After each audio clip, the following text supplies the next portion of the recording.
Olá pessoal, bom dia. Bom dia, né? Ainda é bom dia, falta 5 minutos para meio-dia. Mas eu estou passando aqui para responder algumas perguntas que com frequência me são feitas através de redes sociais, através do WhatsApp. E essas perguntas dizem respeito a o que é a psicanálise, né? Já que muitas pessoas me veem como psicanalista, eu apresento todas as minhas postagens como psicanalista. E a psicanálise ela é uma teoria desenvolvida por Sigmund Freud. Uma teoria que Freud desenvolveu chamada cura pela fala. Ou seja, quando a pessoa coloca para fora suas ansiedades, suas dores, suas angústias, isso gera a cura de alguns traumas, de alguns conflitos, de algumas situações vivenciadas pela pessoa que tem desestabilizado seu psicoemocional.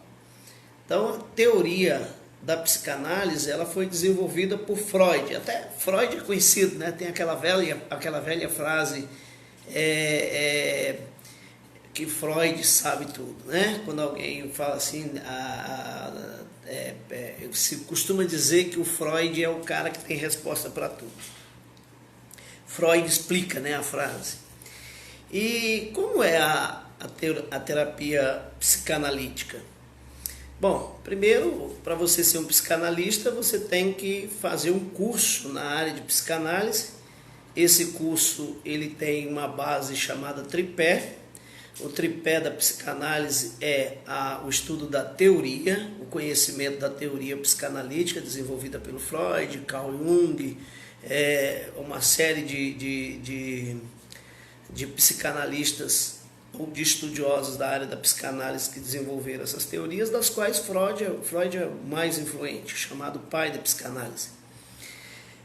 O estudo da teoria psicanalítica é a base do conhecimento da psicanálise. A segunda base do tripé da psicanálise é a análise pessoal. Nenhum psicanalista pode desenvolver a psicanálise sem ter feito a análise pessoal, ou seja, passado por um processo terapêutico por um psicanalista. E a terceira base do tripé da psicanálise é a análise supervisionada. É quando o aluno de psicanálise ele faz o atendimento de uma pessoa sendo supervisionado por um tutor, por um mentor que a instituição que dá a ele essa formação estabelece para que faça esse acompanhamento. Então, o curso da psicanálise em tese ele tem essas três bases, que é a teoria, a análise pessoal e a análise supervisionada. Geralmente, alguns psicólogos, não obrigatoriamente, mas geralmente alguns psicólogos, após se formar em psicologia, se especializam, né, como se fosse um tipo de uma especialização em psicanálise. Bem como alguns psiquiatras também desenvolveram ou buscaram conhecer essa área da psicanálise como sendo uma opção de especialização, tá? É obrigatório que o psicanalista tenha formação em psicologia ou em psiquiatria ou em medicina? Não, não é obrigatório, tá? Se alguém diz isso, não conhece nada de psicanálise, nem nada de teoria freudiana, muito pelo contrário, não há essa obrigação. Virou uma praxe, e normalmente alguns profissionais dessa área querem passar esse entendimento, mas você pode procurar qualquer sociedade psicanalítica, você pode procurar qualquer instituição psicanalítica, que você vai receber exatamente essa orientação. Não é obrigatório, um pastor pode ser um psicanalista, um assistente social pode ser um psicanalista, uma pessoa que tem uma formação superior em qualquer área pode ser um psicanalista. Então, quem tem dúvida a respeito disso, procure se informar, que você vai saber que essa informação que se passa aí é totalmente errada. Esses dias uma paciente minha foi conversar com o psiquiatra dela e disse: olha, eu estou me tratando como psicanalista. E o psiquiatra disse, não existe psicanalista aqui nessa região, então nem se fala. Quer dizer, sabe nem o que está falando, fica falando bobagem. Para intimidar o paciente, para impedir que o paciente procure o tratamento da doença, porque eu já falei isso aqui muitas vezes, a medicação psiquiátrica não trata a doença, ela trata os sintomas. A terapia trata a doença. Com respeito à terapia psicanalítica, como que ela funciona? Particularmente, eu tenho formação em psicologia, sou bacharel em psicologia, tenho formação em psicanálise e pós-graduação em psicanálise. E o desenvolvimento da terapia no meu consultório, e aí eu estou respondendo algumas perguntas, até uma pessoa que me perguntou isso hoje, ela não conseguia nem falar psicanalista. Ela falou, como é que funciona isso? Isso é simples. Uma pessoa que vem ao consultório, primeiro contato, é feito uma avaliação do quadro da pessoa. Por exemplo, a pessoa está com um problema de depressão. Eu fui no médico, no psiquiatra, no clínico e ele disse que eu tenho que procurar ajuda porque eu estou com depressão. Primeiro processo, nós fazemos uma avaliação do paciente e nessa avaliação nós vamos concluir um diagnóstico. Lembrando que o diagnóstico terapêutico, psicanalítico, é totalmente diferente do diagnóstico psiquiátrico. Enquanto o diagnóstico psiquiátrico se fundamenta apenas e unicamente nos sintomas, a análise, ou seja, a avaliação que o psicanalista faz do quadro que o paciente apresenta, vai muito além de sintomas, tá? Então, nós temos um nível de avaliação diferente. Nós temos hoje o DSM-5, que é o Manual de Doenças Mentais, que é publicado pela Sociedade Internacional de Psiquiatria. E esse manual, ele define alguns critérios de diagnóstico. Nós temos também o Manual da Sociedade Internacional de Psicologia, que também tem alguns métodos para se definir um diagnóstico. Na psicanálise, nós não gastamos 5 minutos com uma pessoa para dizer, seu caso é depressão porque a pessoa não está dormindo, não está se alimentando direito, perdeu o prazer de fazer as coisas, né? Aquilo que sempre foi prazeroso, a pessoa está sentindo angústia, ansiedade, transtorno do sono, transtorno alimentar. Não, a psicanálise não se baseia apenas nisso para fechar um diagnóstico, tá? Então, num outro tratamento clínico, 5 desses sintomas são suficientes para diagnosticar um paciente com depressão, né? Então, daí porque numa conversa de 5, 10, 15 minutos, a pessoa já sai ali com um diagnóstico, com um monte de medicação. Na psicanálise não funciona desse jeito. Nós gastamos pelo menos 50 minutos, uma sessão ou duas, aí você vai dizer, o psicanalista é incompetente, o que o médico psiquiatra faz com 10 minutos, o psicanalista faz em 2 sessões. Não, nós somos prudentes antes de concluir que um paciente está com um quadro diagnóstico para fechar vamos dizer assim, que a pessoa tem essa doença ou aquela doença. Então, tem que ter muito cuidado com isso. Não é à toa que nós temos pessoas aí tomando medicamento há 25 anos, 30 anos, 10 anos e não resolve o problema, faz piorar cada dia mais. Há muito equívoco ainda nessa forma de diagnóstico rápido e sucinto. Eu tive a oportunidade de conversar com um amigo outro dia que ele falou assim, Zéza, eu penso igual você. Só que como eu trabalho no serviço público, eu não tenho... Olha só, ele disse, eu não tenho que apresentar resultado, eu tenho que apresentar estatística. Ou seja, na minha área de trabalho, eu tenho que atender 30 pacientes em 6 horas. Isso não vai me dar nem 10 minutos com cada paciente. Mas no final das 6 horas de expediente, eu tenho que ter atendido 30 pessoas. Então, Então eu não tenho condições de fechar um diagnóstico com a precisão que você tem, porque o seu tempo com o seu paciente é maior do que o meu. Você entende como é que funciona isso? Então, eu não tenho que apresentar estatística, eu tenho que apresentar resultado. Muitos profissionais precisam apresentar estatística, eles têm que dizer que atenderam X quantidade de pessoas. Então, essa é a diferença. Então, não é que o psicanalista, porque ele vai gastar 50 minutos com o paciente para fechar um diagnóstico, ou 2 sessões de 50, que ele é incompetente. Não, talvez seja mais cuidadoso. Feita a avaliação do paciente, concluída concluído o diagnóstico do paciente, então nós passamos a desenvolver um programa terapêutico. Esse programa terapêutico, diferente de algumas modalidades de terapia, que o paciente senta na frente do terapeuta e fala por 50 minutos, ou não fala, ou fica calado, ou na terapia analítica não. Eu desenvolvo um programa terapêutico e esse programa terapêutico vai sendo desenvolvido numa escala até a conclusão do processo. E como a teoria freudiana trabalha muito com o resgate das memórias passadas, dos sofrimentos, dos traumas, das ansiedades, das angústias, diferente da psicologia moderna, que a psicologia moderna trabalha com a terapia cognitiva comportamental, que ela lida mais com a situação do presente, a psicanálise lida mais com a situação do passado.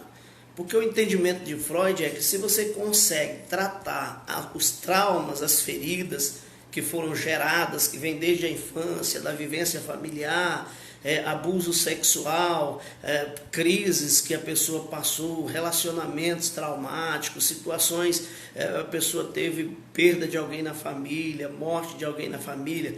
Por exemplo, esses dias eu atendi uma paciente que o que desencadeou uma depressão nela foi o fato de ter contraído uma gravidez numa das fases mais importantes da sua formação, dos seus estudos, e isso atrapalhou os projetos futuros, porque ela teve que parar em função da gravidez, interromper os estudos e depois teve dificuldade para retomar. Então ela atribui à criança a rejeição, né? Ela rejeitou a criança e aquela criança cresceu sendo rejeitada pela mãe, sendo culpada vamos dizer assim, a não conclusão do seu sonho, do seu projeto. Você vê, coisa estranha, né? Mas acontece. Então, na terapia psicanalítica, nós vamos trabalhar esses traumas passados. Então, nós vamos ter uma fase de construção. Primeira fase, construção. Anamnese, entrevista. Depois da anamnese vem a construção, o mapeamento do histórico familiar daquela pessoa. Depois desse mapeamento vem um período de memórias, que a gente chama de memórias significativas, onde nós vamos trabalhar algumas memórias traumáticas, e depois nós temos um resgate de história das memórias desde a infância até a fase presente que a pessoa está vivendo, para que a gente vá resgatando, reconstruindo pontes que nos leve a compreender os processos que levou a pessoa a esse estágio que ela está vivenciando hoje. Em alguns casos, quando não se consegue descobrir os gatilhos que são causadores desses traumas, desses transtornos, a gente costuma então levar esse paciente a um processo de regressão. Eu já falei sobre isso aqui. O que é a regressão? A regressão, na psicanálise, que diga-se de passagem, a regressão é um campo da psicanálise desenvolvido pelo Freud e que muitas outras áreas usam isso. Por exemplo, a hipnose usa a regressão, mas ela usa a regressão trabalhando com sugestionamento. O espiritismo usa a regressão, mas com a ideia de regressão de vidas passadas, buscar experiências em outras vidas, que na teoria psicanalítica não tem fundamento essa ideia. A regressão, ela busca levar a pessoa a revivenciar aquela experiência traumática para que possa trazer luz ao que de fato aconteceu, porque às vezes na mente da pessoa, pelo momento traumático ali, ela cria uma coisa que na psicologia se chama imagem falsa. Ela cria uma imagem, essa imagem não é verdadeira, não é algo que aconteceu, mas ela guarda essa imagem, essa imagem criada como se fosse uma verdade absoluta, e nada muda isso.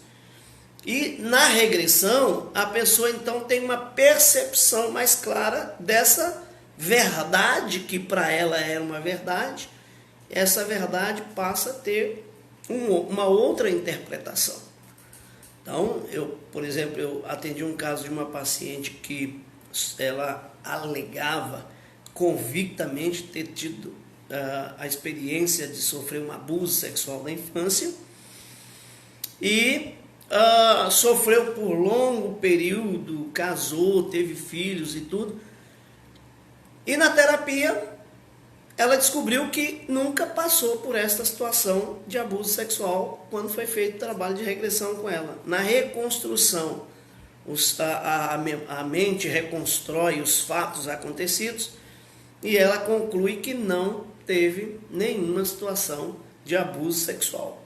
Então, ela passou grande parte da sua vida, mesmo depois de casada, tendo filhos, vivendo essa crise por conta dessa história de abuso sexual na infância, e na verdade ela nunca passou por essa experiência. Foi uma memória falsa, uma imagem falsa que ela criou e que ela se prendeu a isso. Então, a regressão, ela busca corrigir esses conceitos, essas ideias que a pessoa fixou e estabeleceu como sendo uma verdade absoluta. Então, enquanto o terapeuta, o psicanalista, e eu estou falando aqui especificamente sobre a psicanálise, enquanto o psicanalista não consegue desvendar os gatilhos causadores dos quadros de ansiedade, transtorno, de depressão, ele vai trabalhando o programa terapêutico, ele é gradativo. Às vezes a pessoa começa um procedimento terapêutico, aí vem 3, 4, 5 sessões e para. Mas a pergunta ela se entregou ao processo terapêutico? Ela deixou o terapeuta entrar na história dela de verdade para poder conhecer e saber quais os gatilhos? Muitas pessoas, elas se auto-sabotam na terapia, né? Elas se auto-sabotam. Eu já tive casos de paciente que nitidamente a gente percebe que o paciente está mentindo, ele está contando uma história que não é real. Desculpem, houve uma interferência aqui, mas eu voltei. Nitidamente a pessoa está contando uma história que não é real. E como ela está contando uma história que não é real, o terapeuta tem que ter essa habilidade de perceber que não é real e trabalhar para trazer essa história real à tona, né? Então a gente consegue, por exemplo, eu já tirei algumas dúvidas sobre coisas que o paciente falava através de um sonho. E o Freud escreveu um livro chamado A Interpretação dos Sonhos, que é um dos campos da psicanálise. Então, através de um sonho daquela paciente, eu cheguei à verdade do que estava acontecendo e ela não percebeu que no sonho ela estava contando a verdade, que na terapia ela estava se auto-sabotando, né? Então, a terapia psicanalítica é isso. A psicanálise trata o quê? Qual é a área que a psicanálise trata? Todos os tipos de transtornos mentais, tá? O que é transtorno mental? A gente fala assim, transtorno mental grave. A pessoa já fala assim, tá louco. Não tem nada a ver.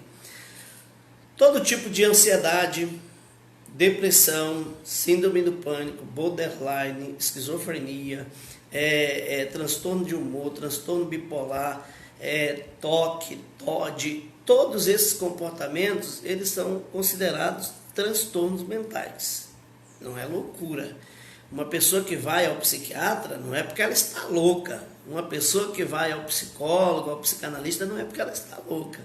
É que ela tem alguma área da psique dela está desestabilizada e ela precisa reestabilizar essa área, ela precisa normalizar essa área.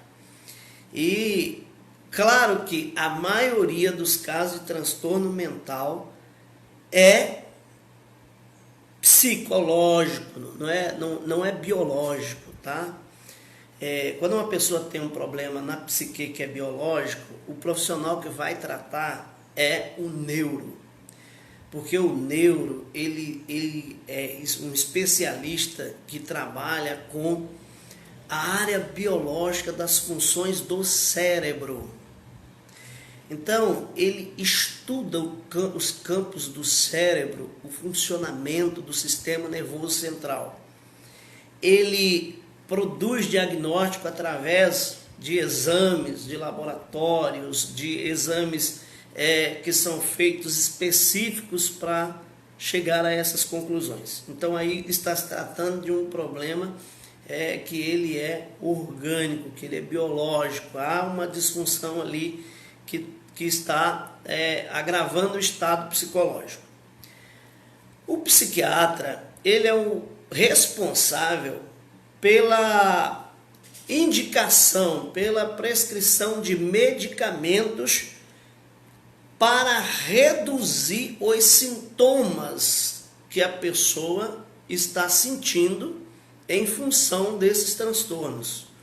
Então, o certo seria, eu atendi uma paciente ontem que ela disse que o cardiologista prescreveu para ela alguns medicamentos tipo GABA, fluoxetina. Eu não sei como funciona isso.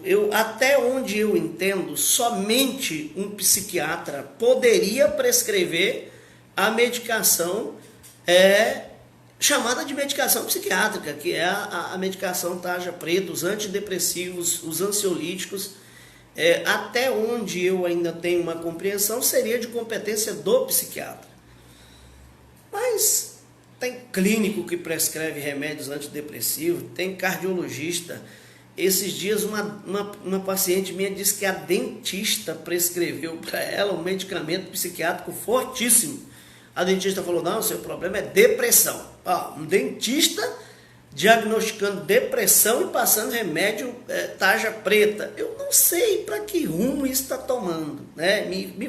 Foi preocupante quando ela me disse isso. Eu falei, olha, se a senhora quer realmente ter uma conclusão, tem uma conclusão de precisa de medicamento, a senhora precisa procurar o psiquiatra, não o dentista. Porque ela sentou com o dentista, começou a conversar, e o dentista falou, seu problema é depressão. Toma esse troço aqui. Passou lá alguns remédios antidepressivos, ansiolíticos, tarja preta, o tal dos benzodiazepínicos, que é um problema, mas tá. Então, tem gente que acredita que é o remédio que é a solução. Então, voltando ao que eu estava dizendo, o neuro trata da parte biológica, orgânica, né? A parte física do sistema cerebral, do processo cerebral, do cérebro. O psicanalista da parte medicamentosa, o psiquiatra da parte medicamentosa, que é o responsável por prescrever medicamentos que vai aliviar os sintomas do paciente. Agora, o tratamento da doença é o psicólogo, é o psicanalista, é o psicoterapeuta. Porque esses vão atuar direto no problema, tá? A medicação atua no cérebro. Ela reduz a capacidade, as funções cerebrais para que o paciente baixe o seu estado, né, de ansiedade, de angústia, de aflição. Então, reduz o estado cerebral dele, baixa para ele poder não sofrer com tantos sintomas. Então, essa é a função da medicação. O neuro trata da parte biológica, orgânica, e o terapeuta trata da parte que é a psique, a alma ou a mente, que é o estágio que está desequilibrado, precisando ser tratado, tá? Então, é muito importante que a pessoa que busque tratamento de saúde mental esteja sendo tratado pelo especialista correto, né? Pelo especialista correto. Eu tenho um diagnóstico aqui de uma paciente que foi o neuro que prescreveu, tá lá, o cara fez todos os testes, o profissional fez eletro, fez uma série de exames lá por imagem e apresentou lá um problema cientificamente comprovado. O psiquiatra prescreve a medicação baseado nos sintomas, não tem vamos dizer assim, uma forma do psiquiatra dizer assim, sua doença é essa, que não seja só pelos sintomas. Agora, é claro que existem outros fatores que causam os mesmos sintomas da depressão, da ansiedade, do pânico, que não tem a ver com especificamente um transtorno mental. Por exemplo, uma pessoa que tem problema de tireoide e o organismo não está metabolizando bem os hormônios. Os hormônios estão desregulados. Essa pessoa vai desenvolver sintomas característicos da depressão, incluindo isolamento social e ideação suicida, que são dois sintomas gravíssimos que levam a um quadro de depressão aguda ou depressão grave, né? Porque a depressão ela se apresenta como leve, moderada e grave. No estágio grave da depressão, esses dois fatores são muito importantes, que é o isolamento social e o estado de ideação suicida, tentativas de suicídio. Então, esses dois fatores são agravantes na depressão grave. Tá? Então, nesse estágio de depressão grave, dependendo da situação do paciente, a medicação não vai ajudar se isso for um quadro de disfunção hormonal. Se o problema da pessoa for disfunção hormonal, com ideação suicida, isolamento social, ou agorafobia, ou fobia social, o que vai reestabilizar o estado dessa pessoa é a reposição hormonal, não é ansiolítico, antidepressivos, benzodiazepínicos, essa coisa, isso aí vai piorar o estado da pessoa. Porque ela vai estar tomando uma medicação que está mexendo com o seu cérebro, com as suas funções cerebrais, sem necessidade alguma daquele medicamento. A reposição hormonal vai estabilizar isso. Entende? Então, eu particularmente, o Zésa, normalmente recomendo às pessoas que me perguntam, eu tô achando que eu estou com depressão. Você acha que eu devo ir ao psiquiatra? Não. O Zésa, minha opinião, procura um psicólogo, procura um terapeuta, para primeiro concluir se esse quadro é um quadro psicoemocional, tá? Dependendo, por exemplo, eu costumo pedir ao paciente que vá ao endócrino e faça uma avaliação hormonal antes de concluir que o estado é aquele ou a doença é aquela, porque tem que se descartar outras possibilidades, né? Eu tenho pacientes minhas aqui, eu atendi uma paciente com 3 anos tomando medicamentos psicofármacos, e o caso dela era disfunção hormonal. Ela fez cirurgia da tireoide, não fez reposição hormonal, entrou num quadro que qualquer pessoa que ouça o que ela fala sobre o que ela sente, os sintomas, percebe nítida e claramente que é um quadro depressivo. E quando eu pedi que ela fosse ao médico, ao endócrino, para fazer os exames hormonais, ela estava com problema de disfunção hormonal. Poucos dias de reposição hormonal, desapareceu todos os sintomas, né? Então, isso é muito importante, que o profissional que atenda o paciente com transtorno mental deixe claro, procure que o paciente faça outros exames, veja como está essa questão hormonal, para que ele possa, então, realmente ter um diagnóstico conclusivo, tá? Então, espero que eu tenha respondido aqui algumas perguntas. Hoje mesmo uma paciente me perguntou sobre isso. Na verdade foi uma pessoa no Facebook. Mandou uma mensagem para mim querendo saber sobre essas questões. Então, eu tirei esse momento para tentar responder aí um pouco sobre isso, né? Sobre esses contextos aí. Tá bom, gente? Ficam aí o meu abraço para todos os meus amigos do Face. Tem muita gente aqui, né? Nossa, quanta gente passou por aqui agora nesse momento. Quem não teve a oportunidade de assistir o vídeo todo, assiste desde o começo, né? Eu estou esclarecendo aqui algumas dúvidas sobre o que é a psicanálise, o que é o tratamento psicanalítico, qual a área de atuação do psicanalista, como é a formação do psicanalista, e dando aqui uma ajuda sobre alguns transtornos mentais, como proceder, ok? Qualquer coisa, qualquer dúvida, pode perguntar aí no Face e eu estarei, manda sua mensagem lá no Messenger do Face, né, no privado, eu estarei respondendo.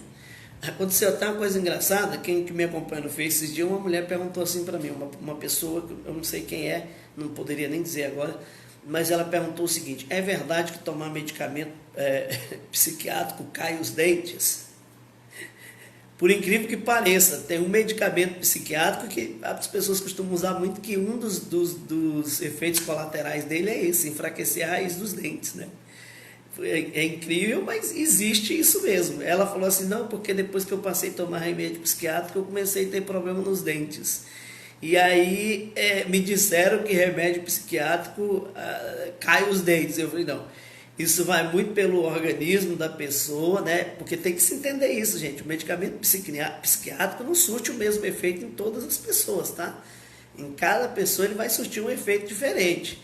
E no caso dessa pessoa que me fez essa pergunta, o medicamento estava prejudicando os dentes. Inclusive, ela procurou o dentista e o dentista falou para ela que era possível sim. Aí ela, não, vou tirar uma dúvida, e perguntou para mim sobre isso. Eu falei, eu não sei como é o seu organismo, né, como o seu organismo reage. Nem todas as pessoas vão reagir igual ao medicamento psiquiátrico, tá? Isso é importante saber.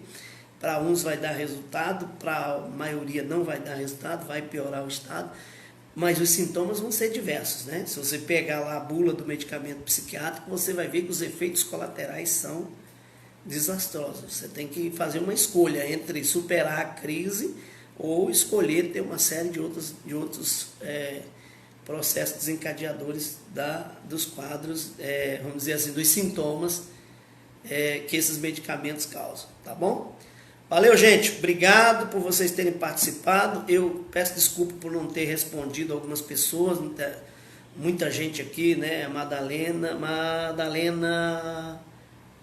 Betiane, né? Tem a Maria Moraes, aí teve a Eleni, teve tanta gente aqui, Márcia, Fagner, muita gente passou por aqui nesse tempinho. Depois vocês assistem com mais calma o vídeo, tá bom? Grande abraço e até outra postagem.